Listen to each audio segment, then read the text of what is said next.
Okay, welcome back everybody. If you had seen any of my other videos, you know that I had previously made a custom Moff Gideon for my Mandalorian collection. I bought this 3D printed blurg on the internet, which I had a link to the seller in that video. And I did a paint job on it. I liked this color, that's why I went with this one. So my newest one is I found these head sculpts for the Ugnaught character from the Mandalorian, Kuiil, and I decided to make a couple of custom figures. So what I did was I actually bought two heads and I ended up making two different figures. I did some slight variations. I wanted to make them both at the same time, just so if I made a mistake on one, and I wanted to try some different variations. So as you can see, here they are right next to each other. You can see one's a little bit taller, one's a little shorter. If you can see, which one of these things is not like the other. I'm gonna kind of show you what I did. So I'll just go over this one. This is the one I think I really like. I did like a light brown paint on his underclothes here. I did like kind of like this draping dark colored to match like the gloves and the boots. I made this sort of like neck scarf thing to go along with like a picture that's on the internet of the character. And I also pre-molded this little backpack, and I kind of made this little neck scarf thing kind of be the connectors for it. What I did was I used a hot knife, and if you watch the whole video, I'll kind of go through some of it. I did use a hot knife, and I cut through the arms here and down here. So I shortened the legs quite a bit, and I shortened the arms just so they would be more in proportion with his body. I think the Ugnaught technically is a lot smaller than this. I actually think he sits about that waist high. I didn't really get a good sense from the show like what his height was actually supposed to be, but I did like this height works because you don't have to take too much of the figure apart. Plus, like if I had gone any further, I would have lost a little bit of the movement, because as you can see here, I can still bend the leg a little bit if I needed to.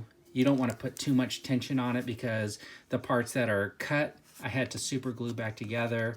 The arms have some movement here and here, but they're cut like right up here. So this figure didn't really have that motion, but it did have the leg motion. That's gone. I did initially think I was going to be able to like cut it and then use that little peg to like put another little peg so they would snap in. I could still have that leg motion, but that didn't actually work out because when I cut the bottom part of the leg, it cut so close to the joint. So this guy's a little bit stiffer, but for a display figure, I think it still looks pretty nice. You can see him standing up next to the blurg. So I think with the other characters, it's a nice addition.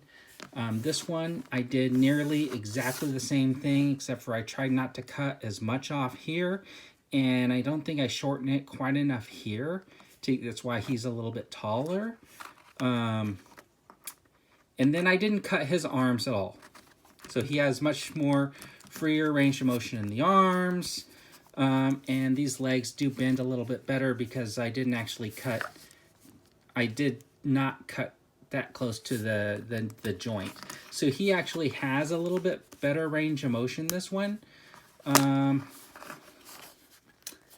So you can see he actually bends a little bit more. But for some reason, you know, when you're sculpting and you're doing different stuff,